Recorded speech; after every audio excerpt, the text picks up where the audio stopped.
evening, everybody, and welcome. This is the biggest crowd we've had so far, and it's great to see all these smiling faces out here. We really appreciate everybody taking the time to be here. We like the attention. So I'll go ahead and call this meeting to order on November 15th, 2022, and ask the city clerk to please call roll. Commissioner Galt? Present. Commissioner Guess? Present. Commissioner Henderson? Present. Commissioner Wilson? Present. Mayor Bray? Present. I'll ask Commissioner Galt to do the invocation, and we'll remain standing for the Pledge of Allegiance. Please bow with me. Father God, as we enter this season of Thanksgiving, we come to you thankful for the ability to meet and the privilege to conduct city business in an open forum. We ask for your guidance, wisdom, and discernment as we begin this meeting. Help us engage in meaningful discussion to strengthen the bonds of this community. In Christ's name we pray. Amen. Amen. I pledge allegiance to the flag of the United States of America and to the republic for which it stands, one nation, under God, indivisible, with liberty and justice for all.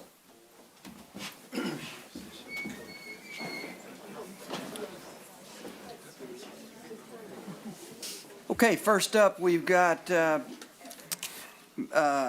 presentation of Civic Beautification Business Awards by Chairwoman Jackie Smith and able assistants Paul Grumley and Stacy Drake. Thank you all. Thanks for having us here tonight. Mary Hammond is the chairman of this committee, and she is traveling and working as always, and so she's unable to be here. So these two are also on the committee. This is Paul Grumley and this is Stacy Drake, and they've worked very hard in getting our plaques and our presentation together. So I'd just like to introduce them and allow them to take over. Guys, Stacy. Thank you. Welcome. Hello, everybody. As Jackie said, I'm Stacy Drake and Dr. Paul Grumley, and we are going to introduce to you the 2022 Business Beautification Award winners. And then we also have a new Community Beautification Award that we're going to give out tonight. You probably can't hear me. Here we go. That's better. Okay, first up, we'll recognize our downtown businesses, and the first one is Barrel and Bond. Owners are Brian Shimwell and Tom Fish Adams. That's located at 100 Broadway, if you don't know where it is. It's just steps from the Ohio River. Barrel and Bond is the first glimpse of Paducah for anyone arriving by boat. It opened in 2019 in one of the city's oldest buildings. Barrel and Bond quickly became known as the must-see. It's the home of the Paducah Bourbon Society. Barrel and Bond has been recognized by Bourbon Review as one of the best bars in bourbon country. So let's raise a glass or an award to Brian and Fish. And if you would, come up and accept your award.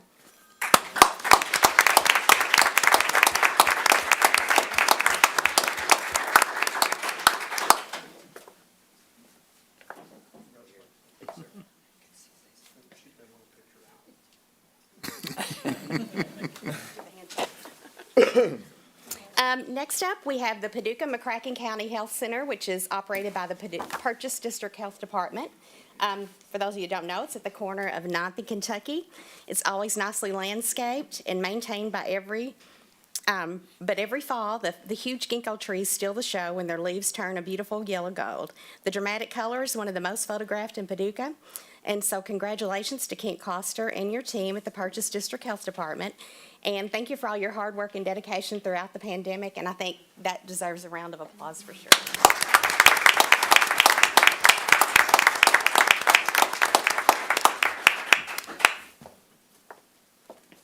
And next we have Stella's. That's owned by Blake Calhoun and Drew Harden. It's at 202 Broadway. So these two friends are true entrepreneurs. Over and Under was their first downtown restaurant before taking on the Cohen Building project. The iconic historic building in the very heart of downtown was in need of a makeover. So congratulations to you guys. You've brought this building back to life and offer a beautiful setting for an excellent meal. Blake and Drew, will you come up and receive your award, please?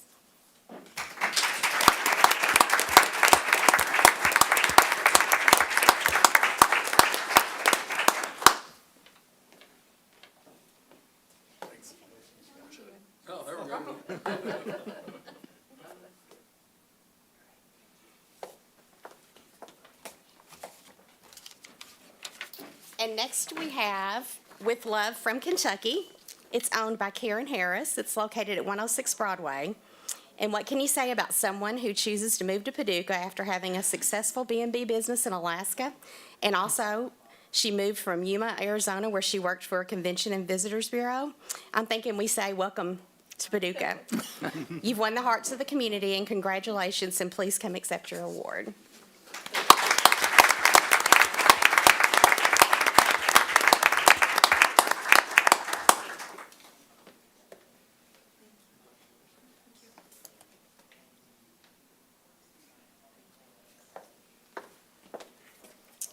And next, we will recognize our Lower Town business.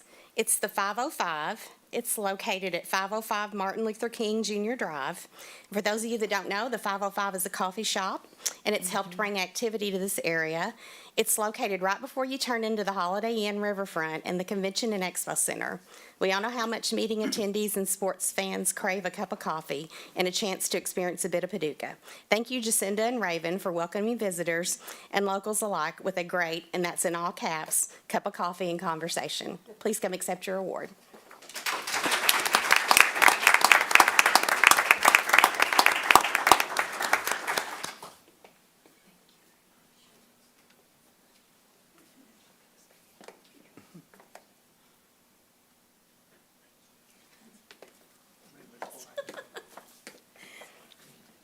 And now we'll move to Midtown. First on the agenda is the Artisan Kitchen, 1704 Broadway, and David Jones and Carla Lawrence are the owners. Artisan Kitchen opened in 2003, so about 20 years ago, and Paducah has watched the corner of 17th and Broadway as the business has grown and as improvements have been done to this building. Congratulations, and thank you for the beautiful and welcoming side of the Fountain Avenue corridor and the delicious food. Are you here tonight? I'm not sure if they can make it or not. I don't think they are.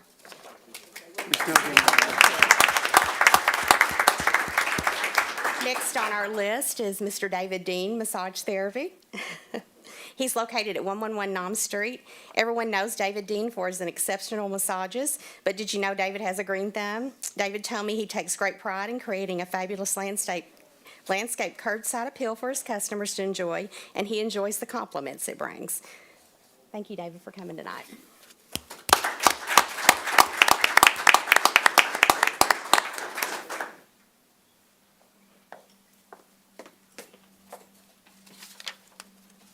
And next we have Revolution H Salon. It's at 3107 Jackson Street, and the owner of the beauty salon there is Paige Keeling. Paige has transformed a dim odor building with a bright facelift that stands out on Jackson Street. There's also a mural on the side of the building inviting those traveling through Paducah to stop and create an artistic pose picture. Thank you, Paige, for adding a pop of fun to Midtown. And unfortunately, Paige could not be here tonight.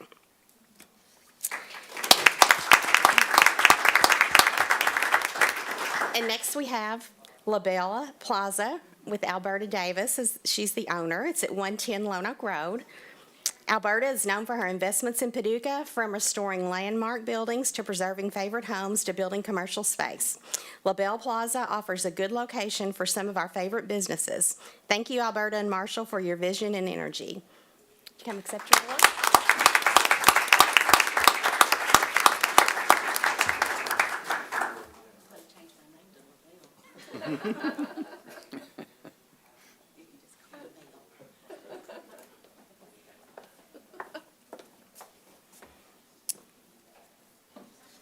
And next we have the mall area.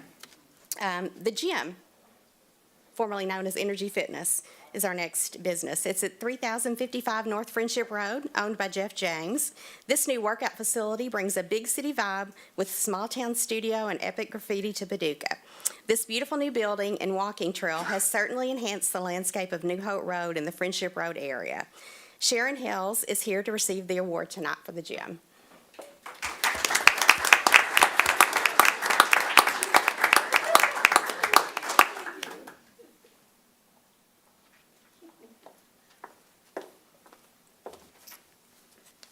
And next we have House to Home Creations. It's at 4746 Hanson Road, owner Amy DeWeese. She originally started inside the Kentucky Oaks Mall and later relocated to a beautiful new building on Hanson Road. It's a store within a store where you can find beautiful items to make your house a home or shop for fine clothing apparel. Amy is here to accept the award tonight.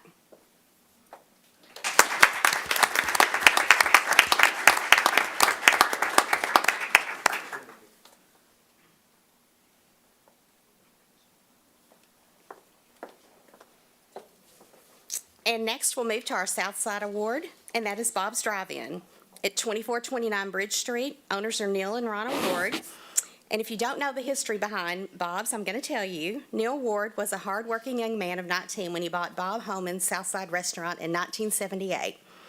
Neil's commitment to the much-loved recipes has kept us all craving a Fiesta burger.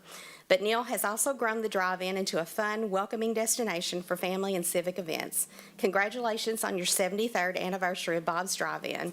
Ronna is here tonight to accept the award.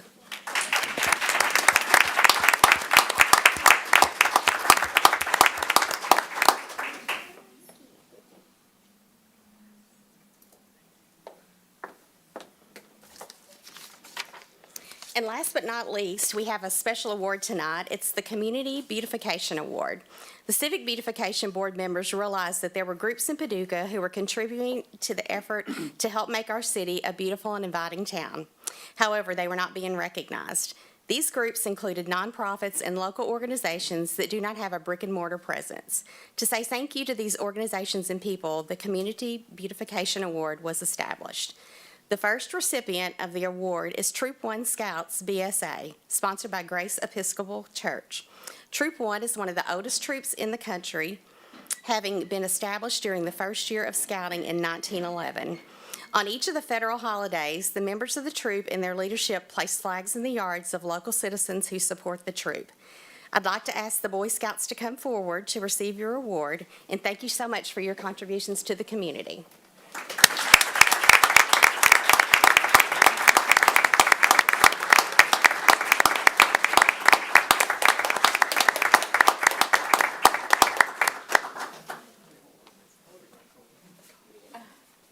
We may have to double down it. Yeah, we don't need it.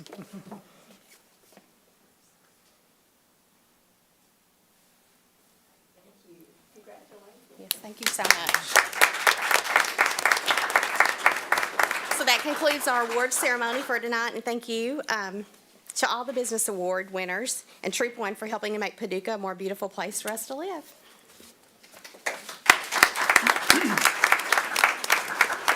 Thank you, Stacy.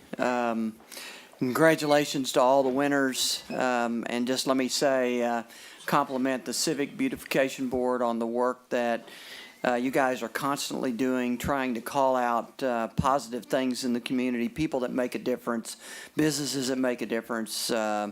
Beautification is one of the commission's priorities going forward, and we appreciate your contributions and the contributions of everybody. So thank you very much.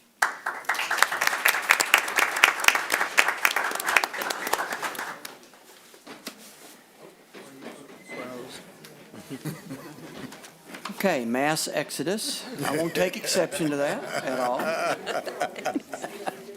I do have a proclamation. They're boring anyway, so.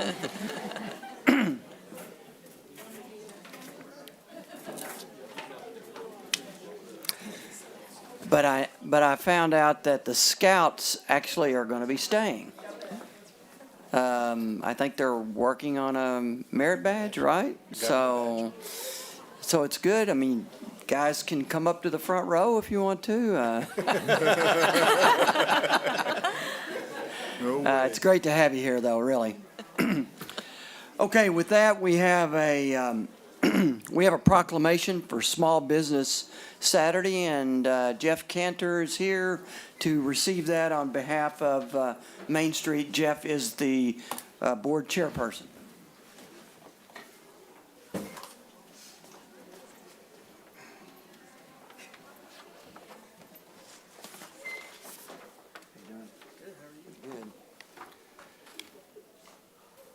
So this is a proclamation on Small Business Saturday.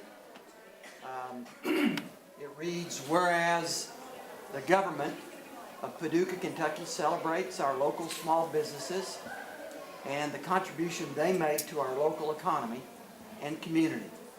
According to the United States Small Business Administration, there are currently 28 million small businesses in the United States.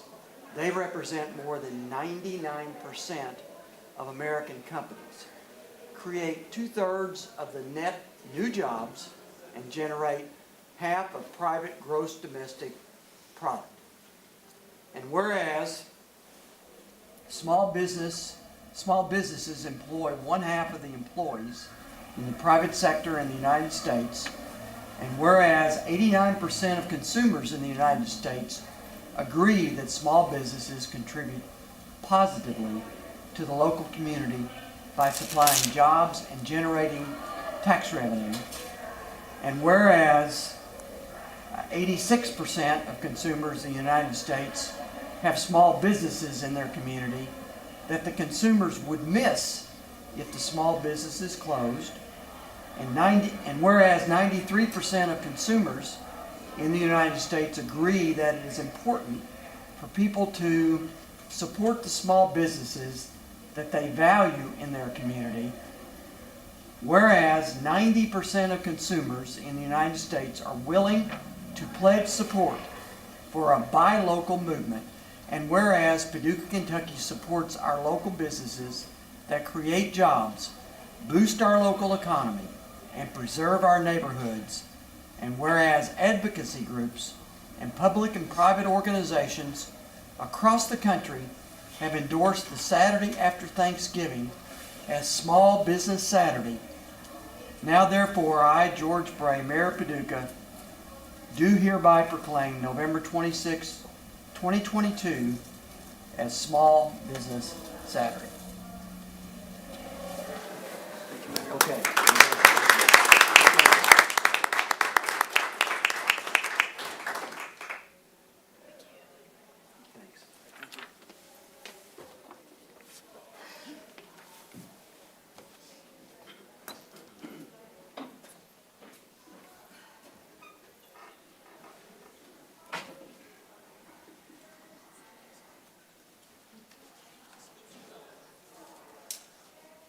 Okay, we'll move on with the agenda. City Manager, are there any additions or deletions to the agenda? Mayor, none this evening.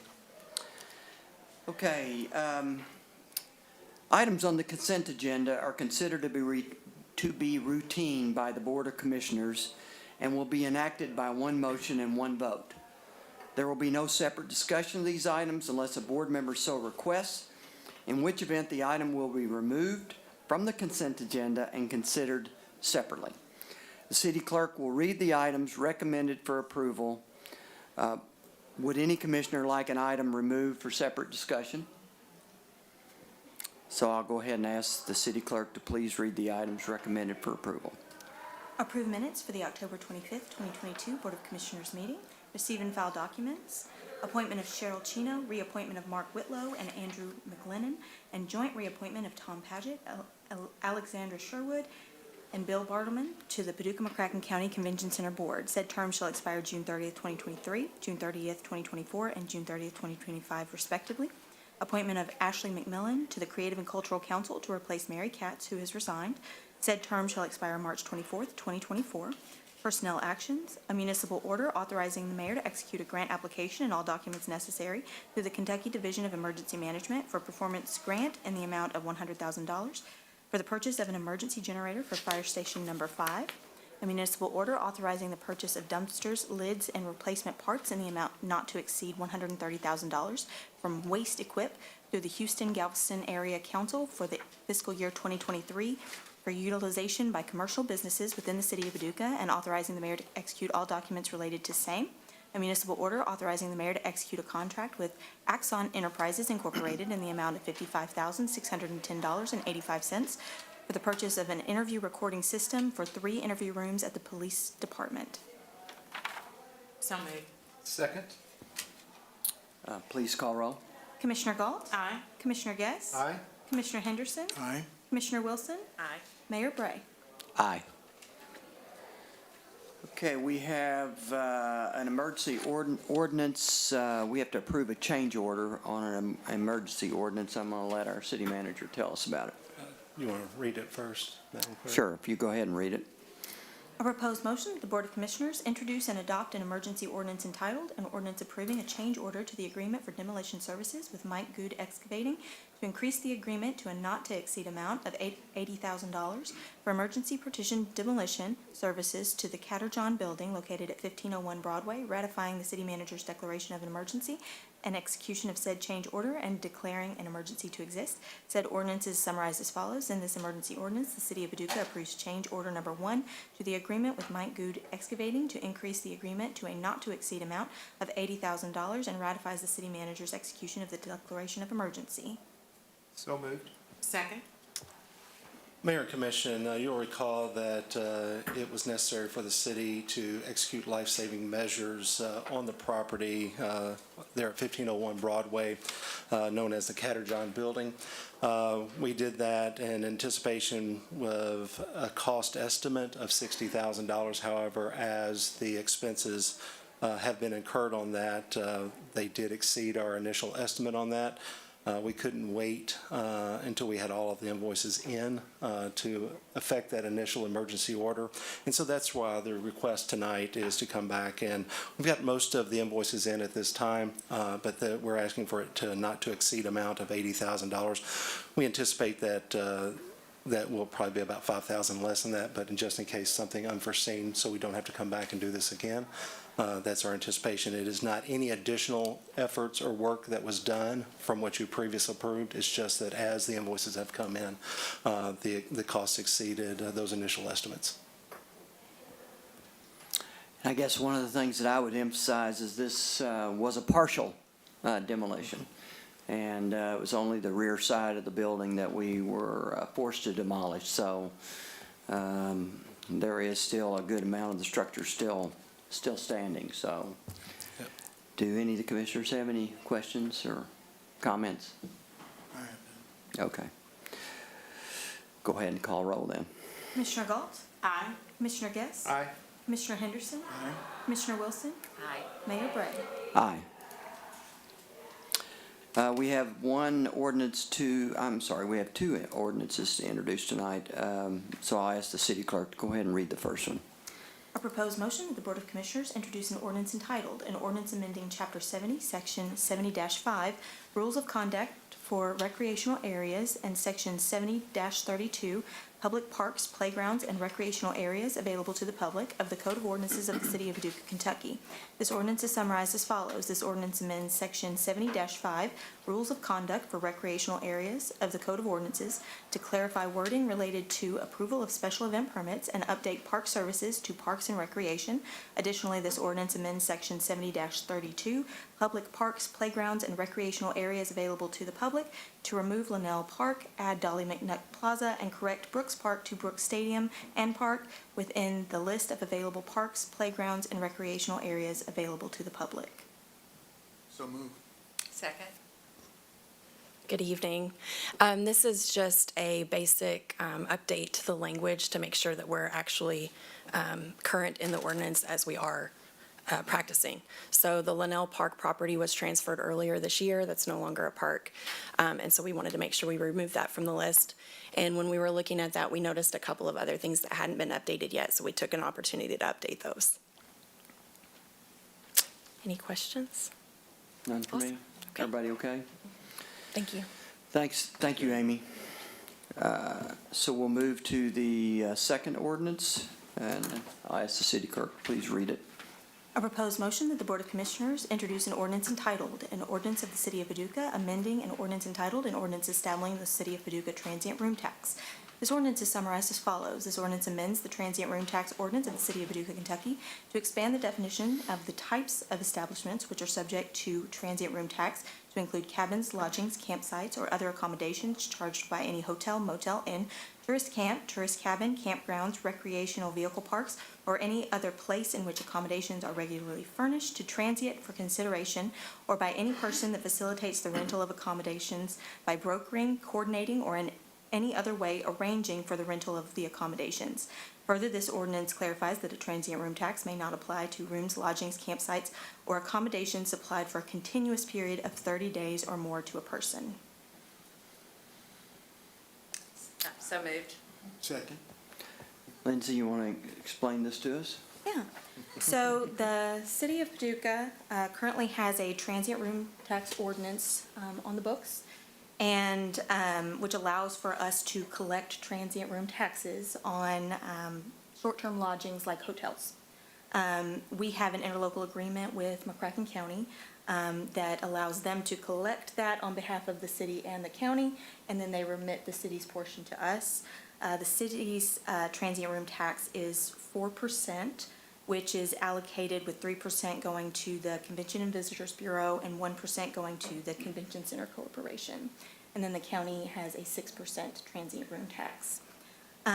The issue that arises is that there are online travel companies such as Airbnb and Vrbo, those type of companies that allow for bookings through them, and they have local hosts is what they call them. So the individual hosts that are here in the city. It's difficult because they do not share with the city the list of local hosts. So it's hard for us to know who those hosts are and to collect that transient room tax from those hosts in Paducah. So the state recognized that this was an issue, and so they passed House Bill 8 during this 2022 legislative session. And that bill now holds these online travel booking companies accountable to collect and remit that transient room tax to both the state and to local governments. So KLC recommends that local governments adopt this change to their ordinance before January 1, which is when the state legislation goes into effect. And this additional language basically mimics exactly what the state is doing, but on a local level, and expands that definition to include campsites and all types of lodgings, and also to expand to these online booking companies so that they will remit those to us locally. The McCracken County Fiscal Court also has to adopt similar language, and so they have an identical ordinance that they had first reading on October 24th, and we look for them to be adopting it probably at the next upcoming meeting this month. So as further explanation, maybe I could just say that people who Airbnb or VRBO, their units out, really the only way they could comply with this tax was to file it manually in the past, which is very very inefficient and really paper oriented, and so there's a lot of folks that haven't been really compliant. So this really puts the onus on the back of Airbnb and VRBO, so they will collect it on behalf of everybody out there and then remit it back to the city and county. Best explanation I could make. So, any other questions, thoughts? I mean, I think it's been an issue. I mean, Airbnb in particular, we've got a lot of Airbnbs, in our community. And so this will be a good thing in the long run for us. Okay, with that, we'll move on to some discussion items. And the first one up is a discussion by Nick Hutchinson, who is our Director of Planning, and he's going to give us an update on Kentucky Main Street. Good evening, Mayor, Commission.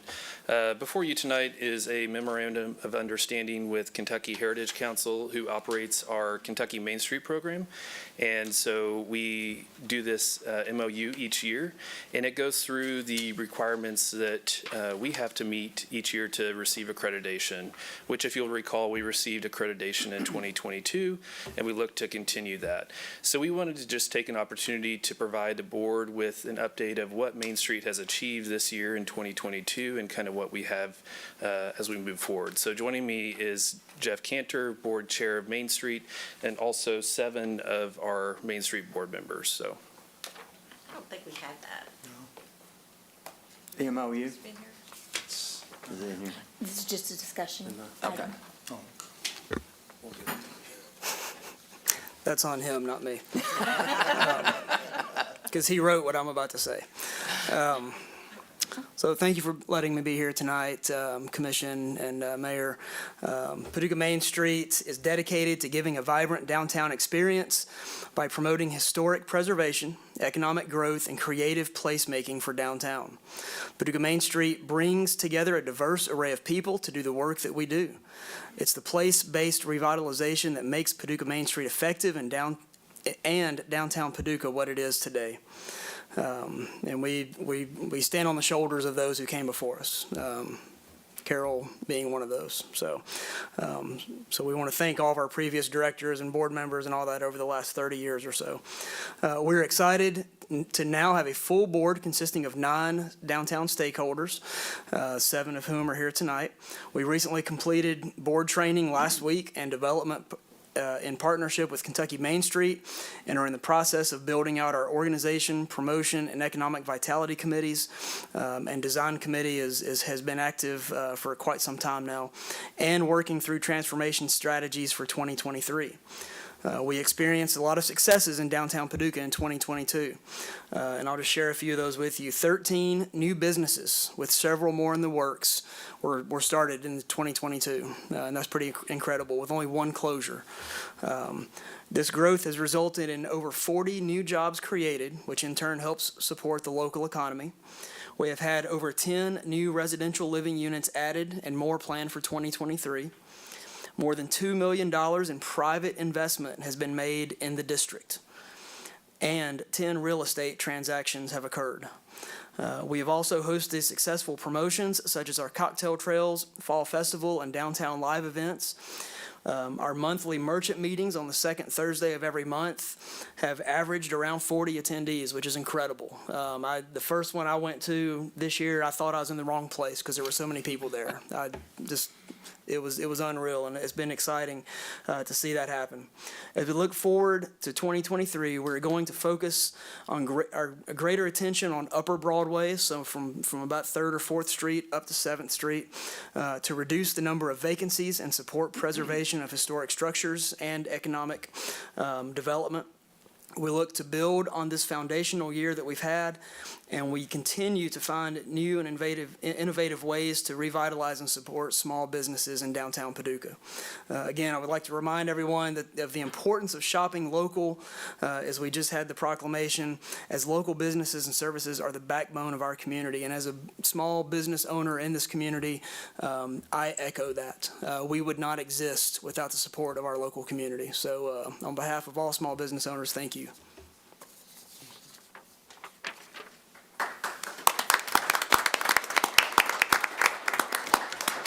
So yeah, this will be coming back in front of the commission with the MOU attached, so for final approval. So Sure. I just wanted to get kind of an update of what we've achieved this year in 2022 and kind of what we are going for in 2023.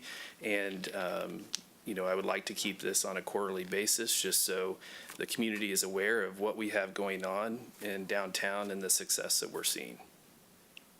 Great, thank you. The board members, could you guys raise your hands? Main Street board members? Yeah. Oh, okay.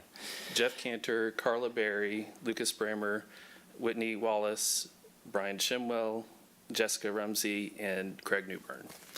Yeah, so thank you very much for your service. Main Street, downtown is one of the community's really greatest assets. I mean, it's a thing that we hear consistently, from people, visitors coming in, the quality of our downtown. So the way we preserve it, promote it, add to it is very important. And the direction that we get from the board is most important. So thank you very much. Thanks, Nick. Thanks, Jeff. Thank you.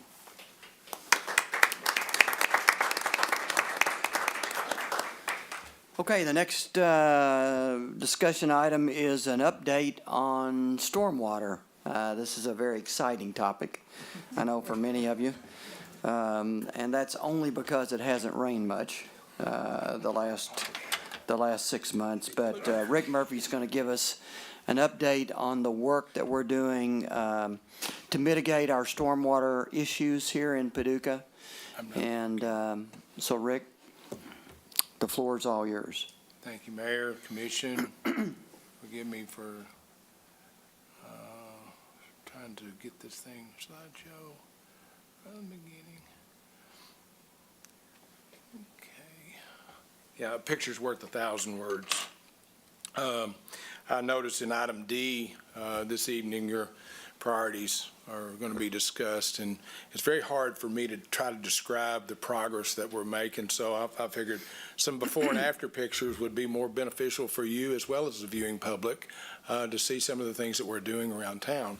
So before you right now, you see South 6th Street. Before we started on the area from, Norton Street to Husband Street, and if I was to go to the next slide, you'd see what it looks like today. We added new sidewalks, repaired the street, fixed the drainage within that area. So every time that we do a street rehabilitation, we are fixing drainage problems because the street deteriorates as a result of puddling water. And when water puddles in the curbs and gutters, the street deteriorates at the edges. So we fix those every time we fix a street. Another street that we have, this is Caldwell at 6th in Caldwell. Those of us that have been around long enough, and you remember that building on the right was Big John's. Used to have the Big John's guy out front. It is now a wholesale florist place. And then we have a auto body paint store on the left. But you see all that stuff that's in the foreground on the left-hand side where the intersection's just kind of breaking apart. That's because of drainage problems. So we've gone in and repaired that. I draw your attention to the area next to the Big John store where we've improved that, taken some hard surface, put some grass in, made all that a lot better. And this is what some of your, this is what your resurfacing dollars are doing around town as we go around town making these repairs. Husband Street at 6th and Husbands. It just broke up. It was really bad on the left-hand side. That's what it looks like today. Next one that will be of interest is 22nd Street around Inwood Court.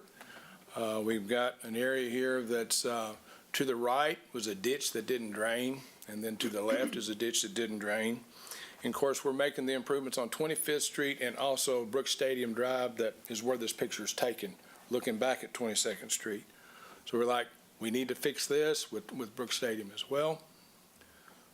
And I apologize for the leaves, but it's the fall time of the year. This is before and during, but not after. We're in the middle of this project and hope to get this portion finished by the paving plants closing this year. Brooks Stadium Drive, you're just beyond Brooks Stadium, look back towards Ohio Street. This is before. Notice the ditches left and right. Anytime you see a ditch, it's inefficient drainage. You put in curbs and gutters, you're fixing drainage problems. So that's what we try to do. So we've got new curbs and gutters going into the storm sewers that already exist there. Again, this is during. Same road, Brooks Stadium as well. You can see the stadium itself, the Housing Authority on the left, and Wood Court. This is what it looks like today. There's a sidewalk on the left that goes from 22nd Street all the way around Elmwood Court to connect neighborhoods to parks to other things. South 25th Street at Jackson Street. This is what it looked like before. This is during. It's going to look a lot better when we put the finished picture up there and the grass is growing instead of in the middle, but at least it lets you see the activity that's taking place. 25th Street as well. Brooks Stadium's on your left. The softball field is on your right. Again, it's full of leaves, but we'll come back with a final picture. But you have sidewalks on both sides headed back. And again, this is connecting neighborhoods to parks, to other things. These sidewalks actually will go from here all the way to the hospital, Baptist Hospital. Buckner Lane, bridge replacement, this is before. This is during. I want you to take particular note of, in the middle of the screen, the ditch that's, the concrete ditch that's off in the distance. We're actually really improving this area. Again, that's the bridge before. And note the two columns in the middle, that was the old bridge width that would only let so much water through. Now we have these sloped areas behind those columns that will let more water through there, so we won't have as much flooding upstream.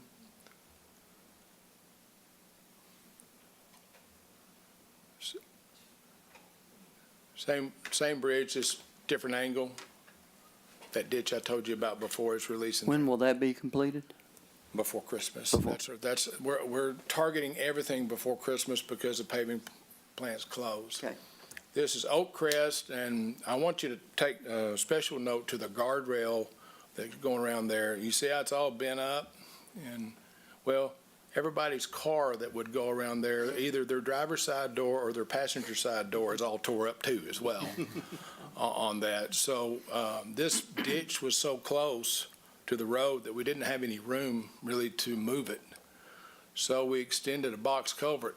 So that's what's there now. It's an excessively long box culvert so that the guardrail can be put in, but you won't be tearing your cars up as you turn the corner.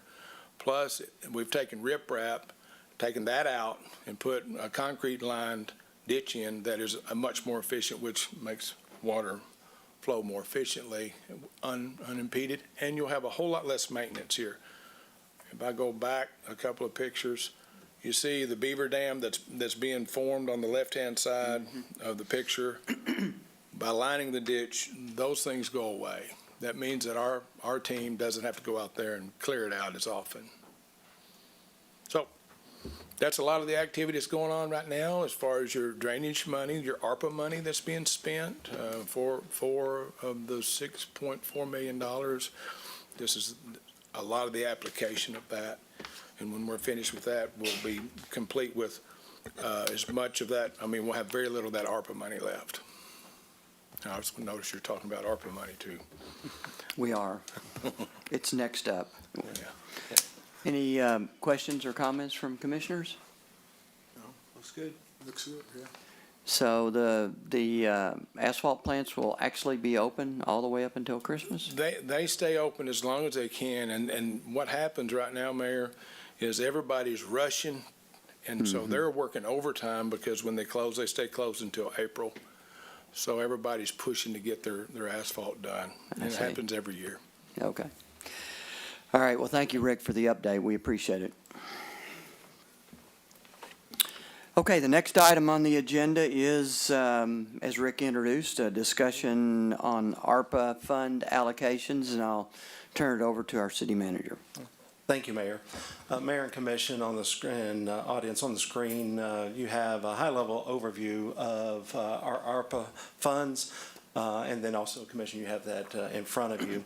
The top line gives us the amount that we received in ARPA funding and a little over $6.5 million. So far, the Commission has taken action to allocate those dollars, $4 million, to stormwater, which you saw majority of that in Rick's presentation. As we stand right now, we probably have about 300,000 of that still to put into stormwater projects of that 4 million. Some of that, if you will recall, a couple of commission meetings back, you authorized an application for a grant that we might be able to leverage those dollars and extend them further. You also took action to provide a little over 98,000, almost 99,000 to the IDA for land purchase, so economic development. The next two items on the line, you have the Vi Wintech and the Cherry Civic Center. Those amounts that you see up there and in front of you, $172,000 for Vi Wintech and the $1.8 million for the Cherry Civic Center, those are not to exceed amounts. And so, the Vi Wintech, if you recall, part of our economic development work with them was that we would reimburse them up to that $172,000, but there were some caveats. Part of it was the demolition of the piece of property that they acquired, but also maintaining and adding jobs over the next several years. And they've actually, I think they've already hit their target job numbers so far. So they've got great expansion going on. I tried to reach out to Evan today to find an update about timing in relationship to the demolition. I do know that they were trying to acquire an adjacent piece of property as well. I actually have an update on that, Okay. I think. I mean, they're not able to acquire that adjacent property at the present time, and the demolition is supposed to start this week and at the very latest next week. And so, that 172 will be a reimbursement to them once they do submit the expenses and have paid those out for the demolition. But then there is some provisions in there should they not maintain the hiring numbers and continue to move forward. We do have some clawbacks in there. But as I mentioned just a few moments ago, they've already, I think they've already hit their numbers, their target numbers that they were supposed to in 5 years. So, which is real exciting to see the growth of that. The Cherry Civic Center, you recall several months ago we were ready to request permission to go out to RFP. Jeff and his team had done a lot of work and get us ready to that. And then we had a semi-truck that thought it should be a drive-through there and went into the side of the building. So it's caused us to put that on pause as we reevaluate what those new repairs will need and how that comes in. And we're hopeful, sometime in December we'll be able to bring that back to you for the request to release that out. But that was previously you had approved up to $1.8 million of that initial $6.5 million for ARPA funds. And then the playground equipment, that, if you recall, several commission meetings ago, we were awarded a playground grant from Game Time for Coleman Park. And then the match to that grant was $45,000 and authorized the ARPA funds for that match on that. So we get $90,000 piece of equipment for $45,000, and that $45,000 is coming out of ARPA funds, so not out of our general fund allocation. And then as we spoke earlier tonight, the Catter John is not to exceed or up to that $80,000 for that. So those are where the dollars have been expensed out and committed to this point. You will notice on there is a newly identified line item, and I've not brought that for official action, but with the continued work on the Dafford murals and finishing out those last 10 panels, we worked and we took the opportunity to have conversation about how best to display those. And we do have lighting that's down there, but it is dated and is starting to need replacement. So in conversations with engineering firm and with Mr. Dafford, what is the best way to really highlight and showcase that in the evening time or when it's dark. And so we have some technical specs put together and we'll be coming forward. We think that project is about a $60,000 project, and our recommendation would be to use ARPA funds for that. And so that'll be forthcoming in the next couple of commission meetings as an official recommendation to you. That leaves just a little less than $300,000 of uncommitted of the ARPA funds of that initial little more than $6.5 million. So I just wanted to kind of give you an update as to where those stand.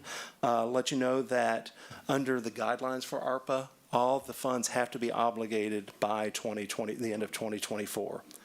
So we have some time still on the obligation. So, and I want to point that out because of that 1.8 with the Cherry Civic Center, we still think that we're on track to be able to use those, in that time frame, and that we don't run short of that challenge of obligating them by the end of 2024. Okay. And I'll answer any questions that you might have. Questions from commissioners? comments, thoughts, additions, deletions? Okay, thank you very much, Darren. Thank you. So next up is, and I'll just, Michelle Smolin, our Assistant City Manager, is coming to get up and give us an update, but I'll just remind everybody, you know, what the commission does each year is we set out a group of priorities to focus on for the year. And, you know, that's where we spend our time, effort, and quite frankly, that's where we allocate our money. And so the commission comes together early in the year to make those decisions, and then we work toward that the rest of the year. Some projects, some priorities are accomplished sooner than others. Some take multiple years, but tracking our progress and making sure that the community knows how we're stacking up against what we committed to do is important. And so on a quarterly basis, Michelle holds our feet to the fire, and we provide an update to the community, and Michelle's going to talk through that tonight. Yes, thank you, Mayor Bray. Good evening, Commissioners, City Manager, City Clerk as well. So I'm going to jump right in. This is meant to be conversational, so please feel free to jump in at any time. We actually have covered a lot of topics on the commission priorities tonight, so I won't linger on those. But as a reminder, we have 10 commission priorities with 3 continuous improvement items. And this slide highlights what Mayor Bray was just talking about, kind of our process. So these were identified earlier in the year at a retreat. They get adopted, then we report on them. So what I'll talk about tonight are really our latest updates. The full report, this is a very high-level overview. The full report is available on paducahky.gov/commission priorities. Each priority also has a web page. Those will be updated in the near future. So I will jump into 911. So the city, the county, and the 911 committee are finalizing the elements of the RFP. I know there was a meeting this week. Was decided the city will issue the RFP. The committee did approve a motion recommending the hybrid governance structure. And then this week, I know there was also a lot of conversation about a revenue source. So, and I know we have several members here as well. Well, I think we're making progress. We're getting ready to issue the RFP. We still got some hard work to do. The hardest work is how to pay for it, and so that's proving to be challenging, but we'll work through it.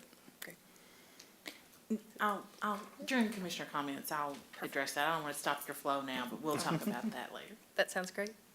Related to beautification, I did want to highlight our Tyler 311 app and web portal, and we'll talk about it a little bit later in operational efficiencies.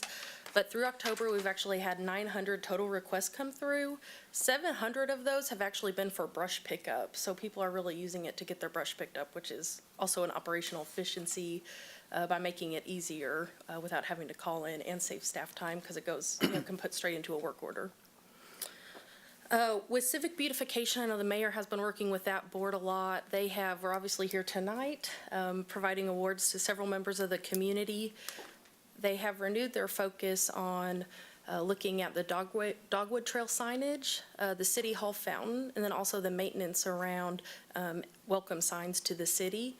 They're also planning a community pickup, kind of cleanup event in the spring. So I know the mayor has been working with them very closely.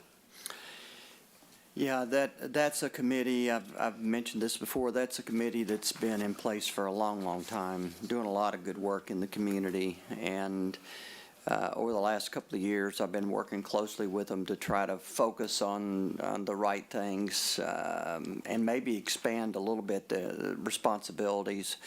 But they came up with this idea of a cleanup campaign in the spring. So there's been a lot of discussion about that. I'm sure after the first of the year we'll get to talking about it. That's going to be a volunteer-based activity that's going to hopefully, if we're successful, involve a lot of people in the community, but more to come on that. Sorry. if any commissioners have anything to add, they can jump in. Keep rolling.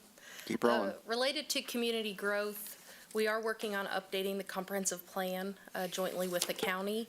We recently issued an RFP. We received 3 responses, and so those are being evaluated now.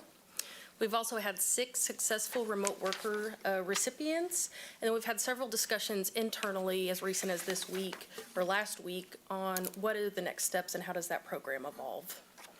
And then finally, we continue to work through requests for consensual annexations. So. Yeah, on the remote worker program, that's a program that we put together ourselves here in the city. And of course, during the pandemic, every town in America, not every town in America, but a lot of people did the same thing. Everybody realized that everybody was becoming mobile and that they could move around and work from their living room.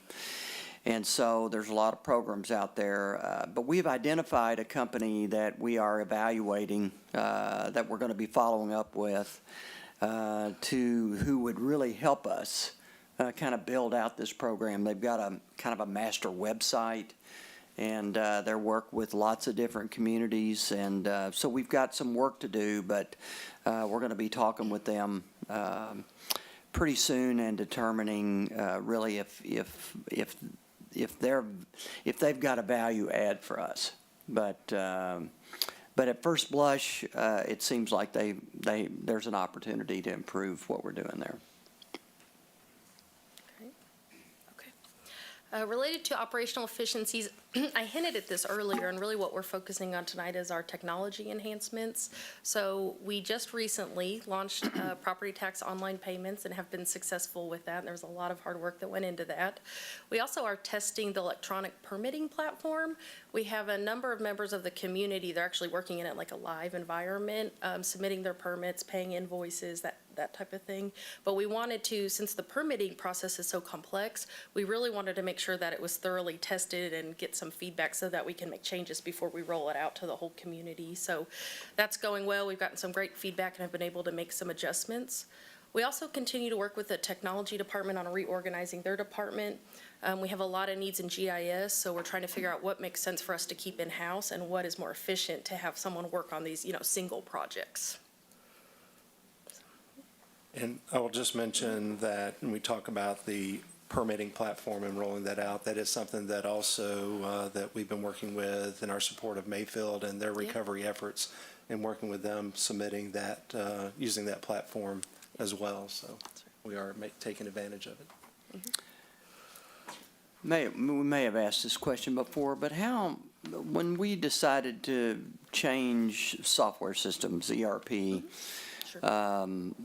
any idea what we've totally spent on that? Not counting, just the people time, dedicated, but have we ever put together a number? I mean, and I'm asking the question to make a point, and that is that, organizations around the country internationally really have to have a software system in place that allows them to become more efficient over time, and it's very challenging in making those conversions. And I know that a lot of our departments here have gone through those conversions, and it's been super challenging. I think one of the things that I said we were talking about earlier this week, it's kind of like changing the tires on an automobile while you're actually driving, and so it can be very challenging. But do we have any idea? I do have that. I would want to go back and look and get you more of an exact number, but I do have that, definitely. Okay. I think it would be good because, that's, the taxpayers have invested, in that. And so as we make these conversions, and bring on online permitting and all the other things, the 911 app was part of that. It's very important that we get the conversions done and start recognizing some of the efficiencies based upon the investment we made, so. Yes, I really appreciate you saying that because we had to get kind of the backbone up and running. Our technology was pretty dated.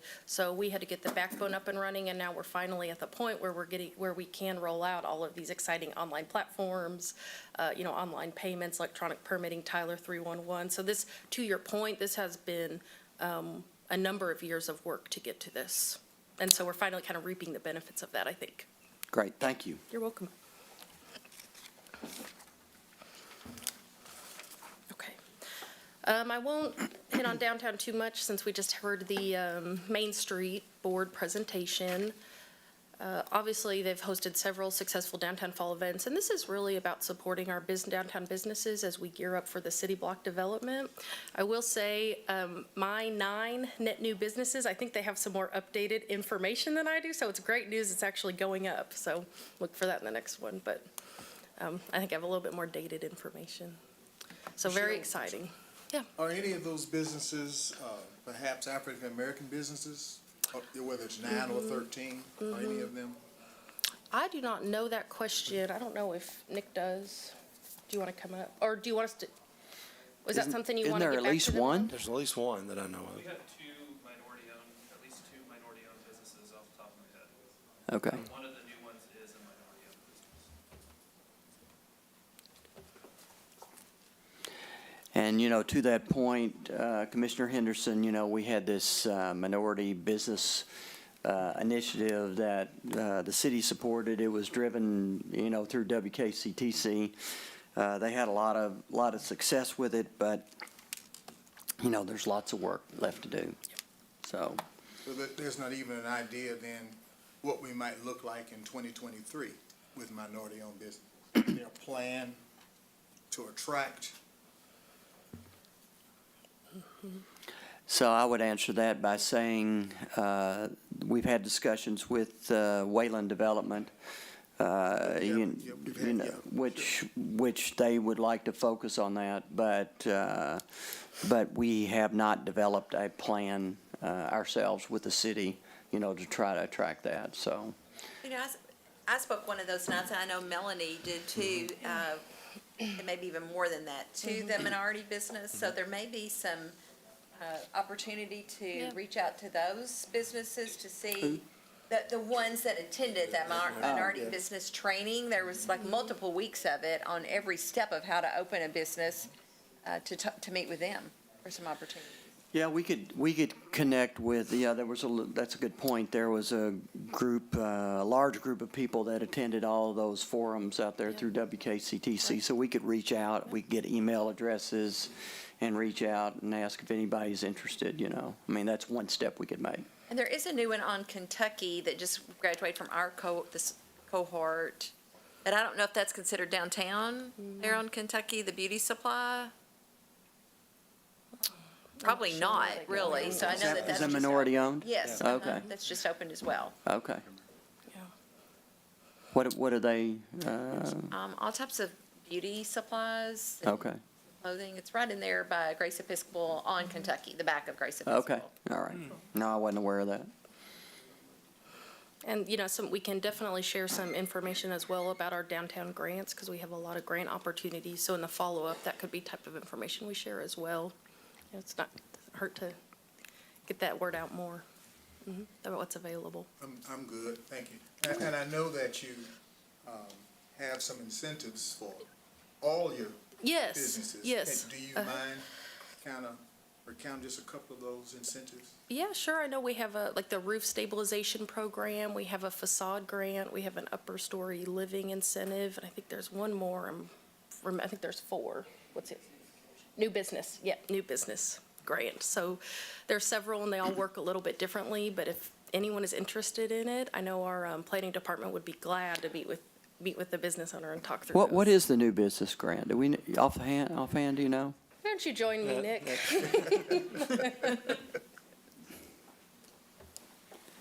I think it's pertinent. Yes.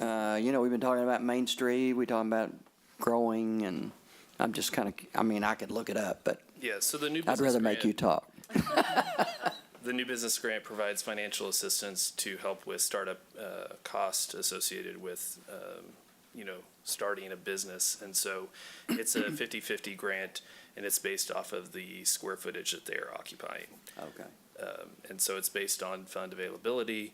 And so we typically go through those funds pretty quickly, just because we are continually adding new businesses throughout the year. So how does that work? So if we go through it in the 6 months, then it's just that the next business doesn't get it? Correct. Yep.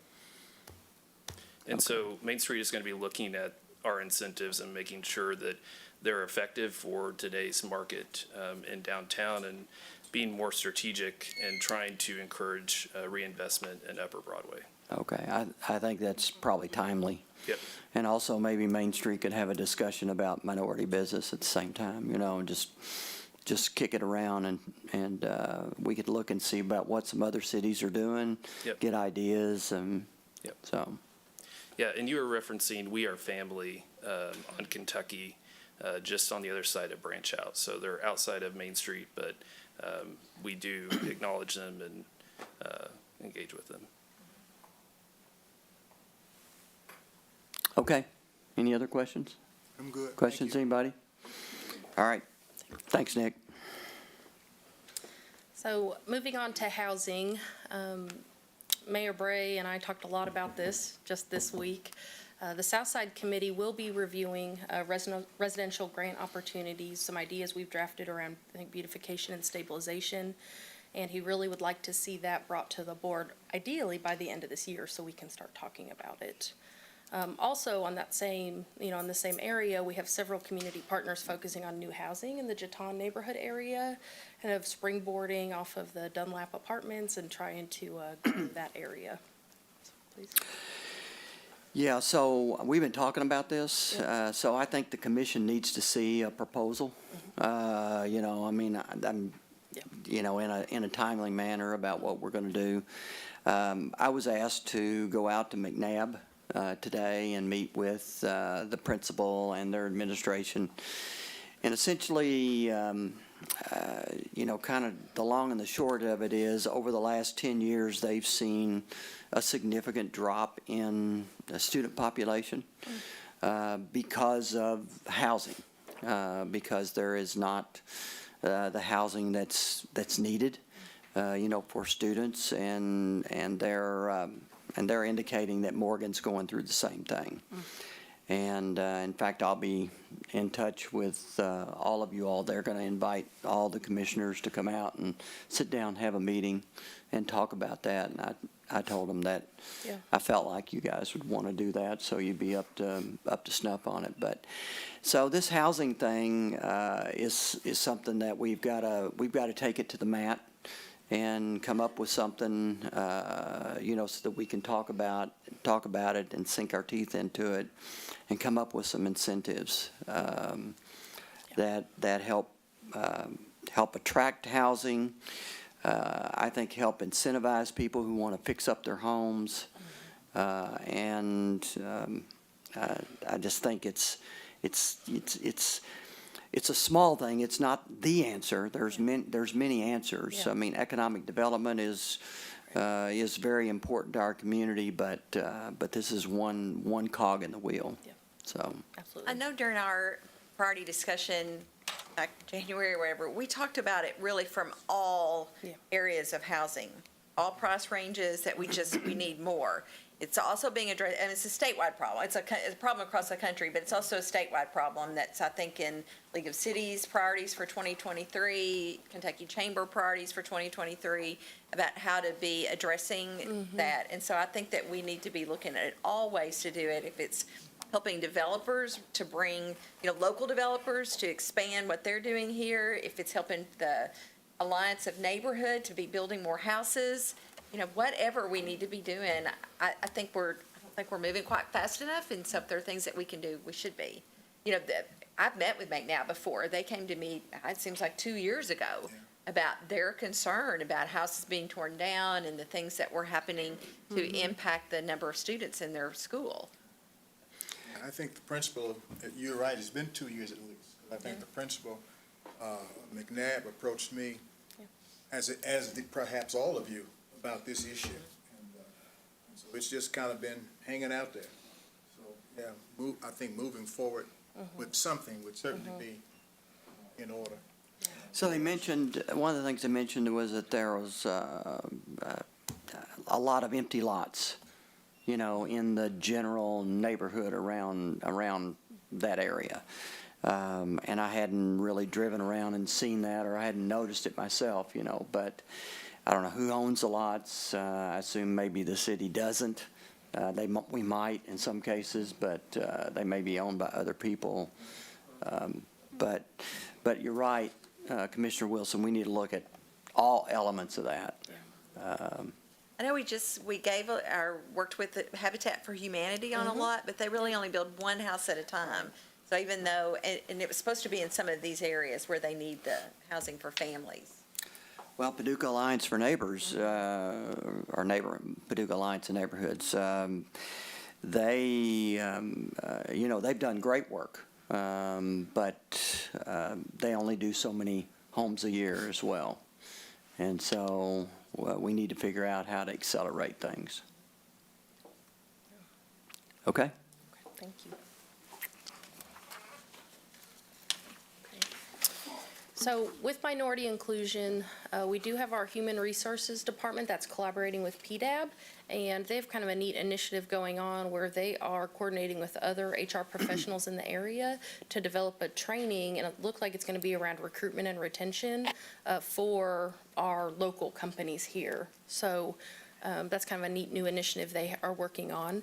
We also had City Manager's Office and HR went to several conferences this year, I guess this fall, and we really focused on going to DE&I type sessions and trying to figure out how we can get started in our own internal organization with developing goals around DE&I. And some of the ideas, some of the best practices we heard from other communities was kind of a diversity and inclusion assessment. And our HR director has actually reached out to Murray State, and they have capacity probably next semester with some students that are coming online to work on a DE&I assessment for us that will help us develop goals around our organization. So that's kind of a neat new initiative we've started as well. Yeah, I think that would be very helpful. Yeah, So help us get started. we've been very active in this area, and I Yeah. think we've made some progress. We have a Yeah. long way to go, but Because but I should think say started on the goal, those very specific goals of what we want to work on as an organization, I think is how it will help us. Okay. Okay. With protecting key historical and cultural resources, we do have the project underway with the Rhodes Heritage Group. We've just had kind of a first couple meetings, but it's really focusing on preserving the Hotel Metropolitan, the Oscar Cross Birth House, the Columbia Theater, Stuart Nelson Park, and how we're going to honor Dr. Stuart Nelson's legacy. And then, of course, figuring out what are those historical resources on the south side that we want to talk more about. And then, of course, as the city manager mentioned, the Civic Center is a part of this, and so that's being evaluated as a part of the result of the accident. Yeah, we're still kind of early in this project with the Rhodes Heritage Group, but we had a successful first meeting.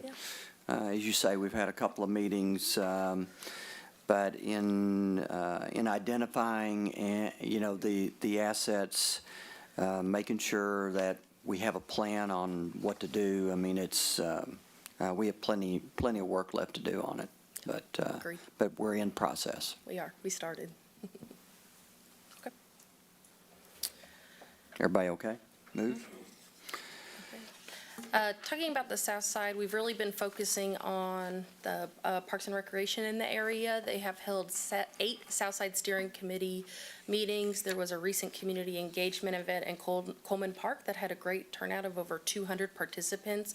Of course, I think it was the last meeting or previous one, and the city manager mentioned the new playground equipment that will be coming to Coleman in 2023 is what it's looking like. And of course, Southside has been sprinkled in throughout the report with housing and a bunch of many other things that we've talked about. Yeah, this is, I'll just repeat what I say regularly, in that, you know, what we need to accomplish with the South Side is a 20-year project. I mean, it's a way of saying it's long-term, and we have to stay focused on it. But I sat down with John Williams Sr. this week just to talk about different things in the community, and was getting his perspective on things. And first thing out of his mouth was, you know, this South Side initiative is great. but it's huge, and you got to stick with it. Yeah. And you got to stay focused on it. And so that was good to hear, you know, a perspective from somebody out in the community, you know, looking at that. And so it made me feel like, you know, that we're certainly on the right track there. So we just got to keep the Southside Committee focused and make sure that we, and like you said, there's a lot of these initiatives that really are sprinkled into, you know, what we need to accomplish on the south side. So we've got to keep it all tied together. Absolutely. Yeah, I agree.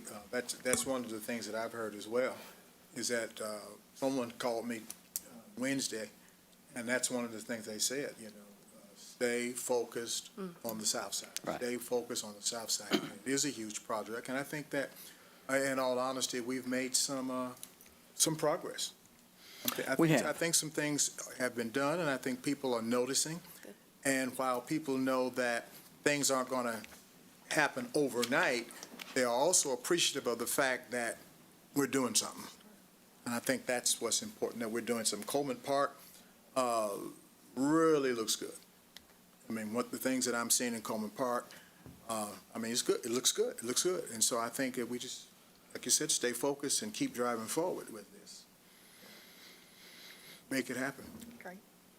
And you spoke about being sprinkled in, and just even going back to Rick's report earlier, Yeah. you know, you look at a lot of the projects and the investment there, we don't necessarily think of it as being south side, but a lot of that project is actually, Yeah. or as part of our priorities, but a lot of those stormwater and road projects are major investments in the south side.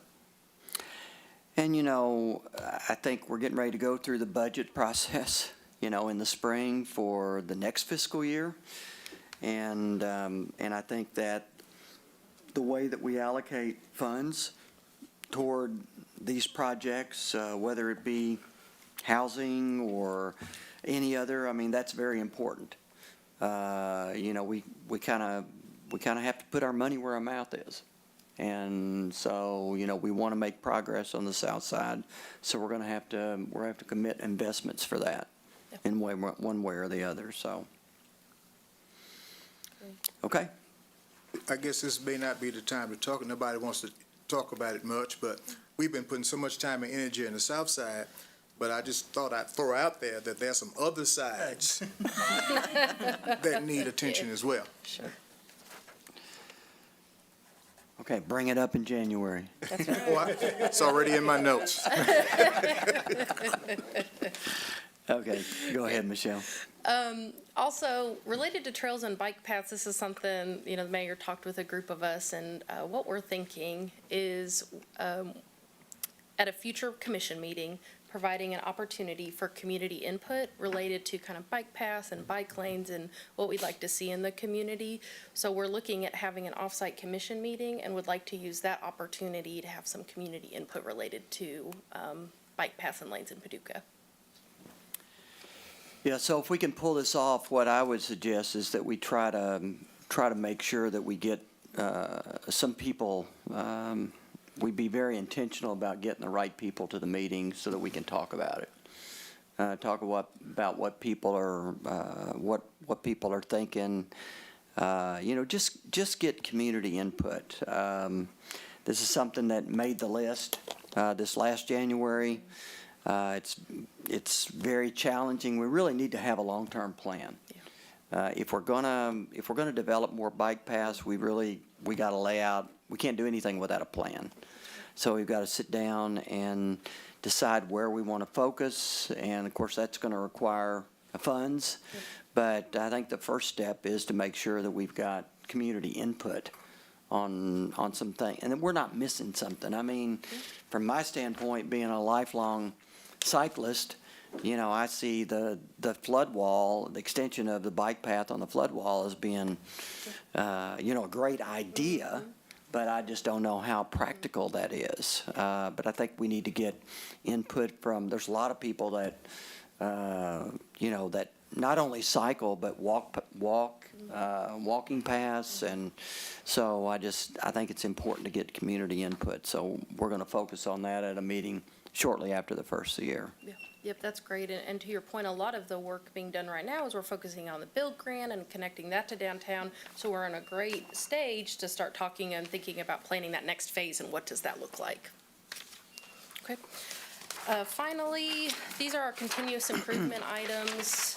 We talked about stormwater, so I won't talk too much about that. On city facilities, we did get that fund up and running, and we have, are happy to say, an implementation of some of the facilities maintenance projects that have been prioritized. We've been doing some work in the city hall basement, some work on fire stations.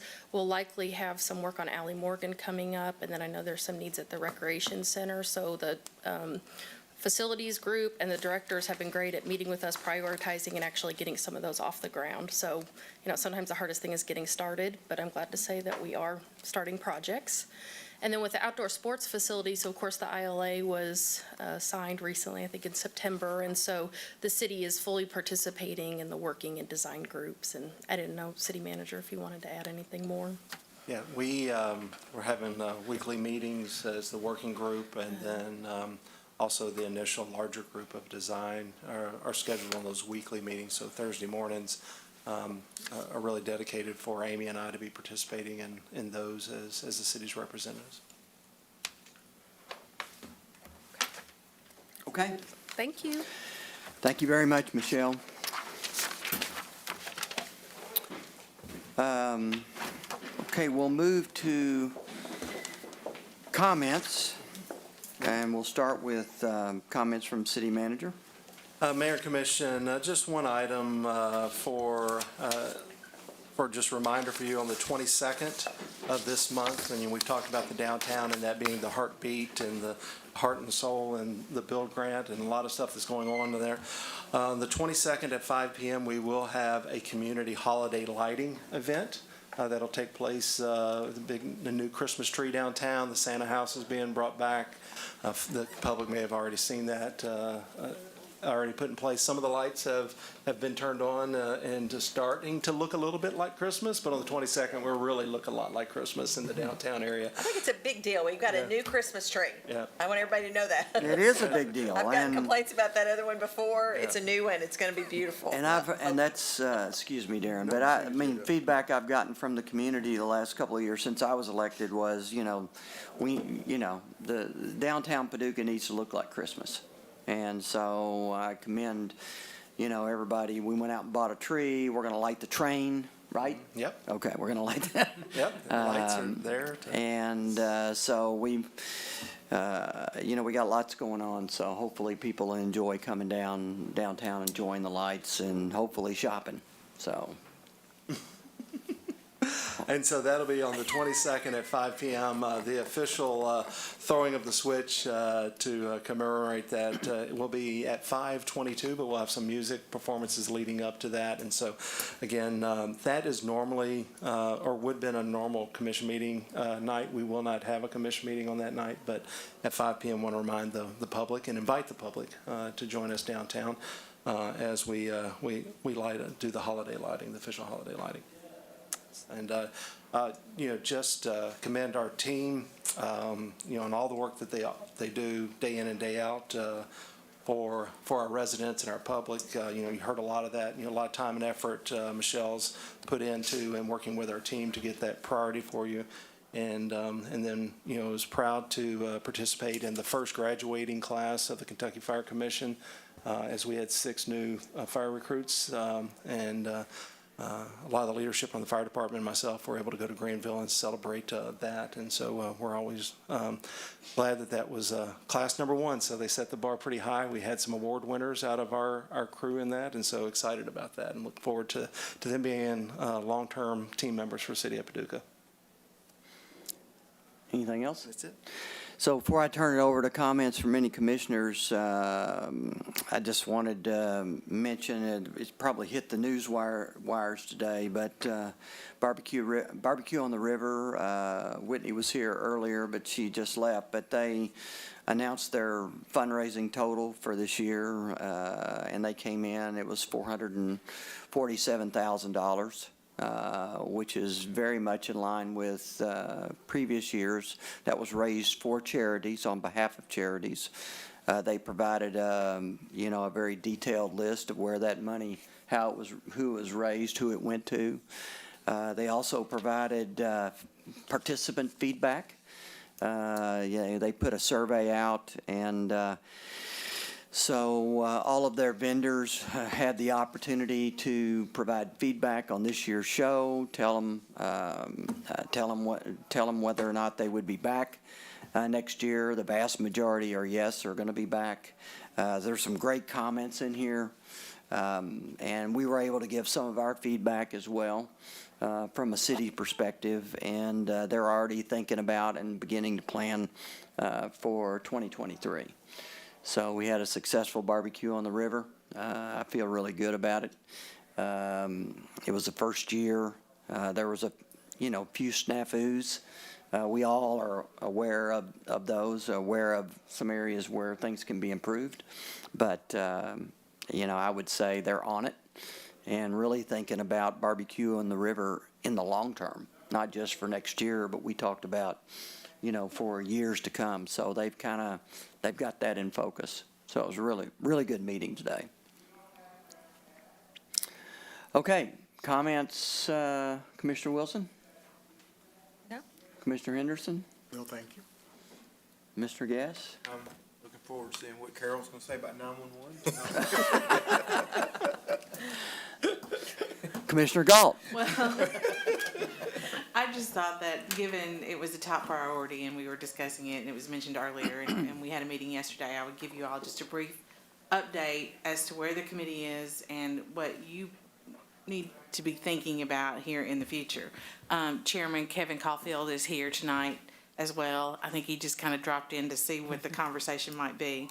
Because as you all know, the committee was appointed in January and has been meeting at least twice a month since that time.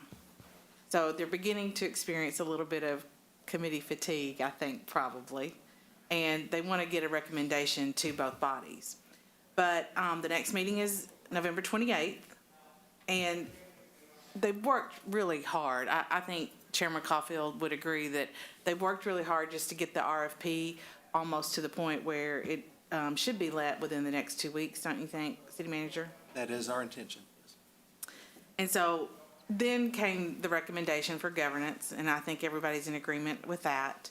But then it was followed by a discussion for funding. How are we going to pay for all these things? The towers, the radios, all the things all encompassing, whether we include the capital improvements and the operational together, whether we separate it out for just capital. There are lots of discussions going on about that.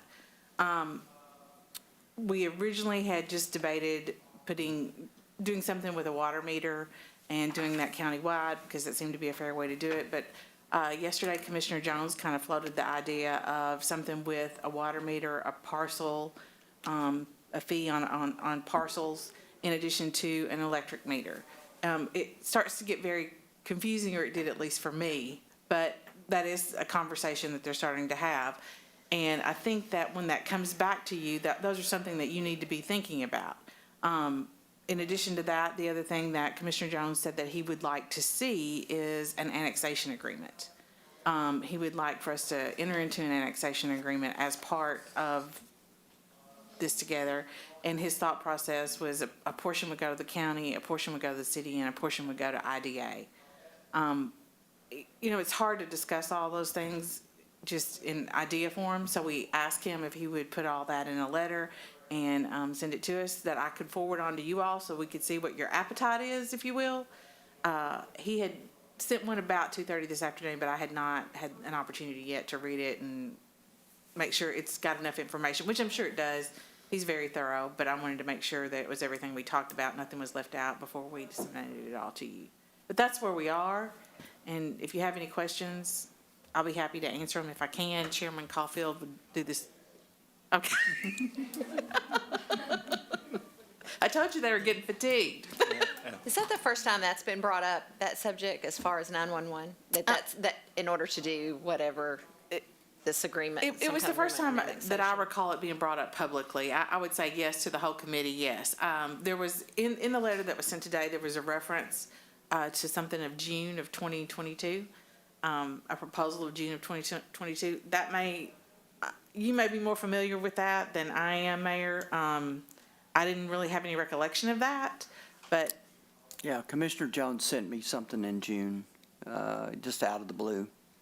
And so we've not had a discussion about it. Right. And, So would it be, the tax would change on anything? Well, you probably haven't even read it, and here I'm asking you questions. I mean, I You're going to get a copy. cursory, I did a cursory review, but I will send copies to everyone. I just want to make sure everything that we talked about was in there, because it should be sent to you all as well as the committee. So I'll just throw in a couple of things. I mean, first of all, an annexation agreement, was never part of 911. It was never discussed as a part of 911. And so, that, I think everybody here knows we went through a lot of discussion, about whether or not we go ahead and sign the ILA, and Judge Clymer stood right there and said, based on my reputation, I want you to know that I'm all in on 911, and he didn't say all in, if you do an annexation. I mean, so annexation is a subject, that we've had discussions about, and we're working on the community plan. What do we call it, Nick? The comprehensive plan that we have to participate with the county. I think that's very important to our future, and I think that, which I've mentioned to the judge, I think that our strategy on annexation and collaboration in that should happen as a part of that, as we think about how we want the community to develop, where it's going to grow in the years to come. So, my assumption is we're moving forward with 911 in full partnership, and and annexation's not a part of that. Well, and I think that's what's becoming very confusing for that committee. They know they were asked to make a recommendation, but when they feel like that's a little above their pay grade, if you will. And I think for them, they're getting to the point where they're a little tentative about what the discussions are and how to do it. And one of the things that was brought to my attention is, don't you all own the system, meaning the city? Currently it's being run by, out of PD, Chief Laird has it with the director over 911.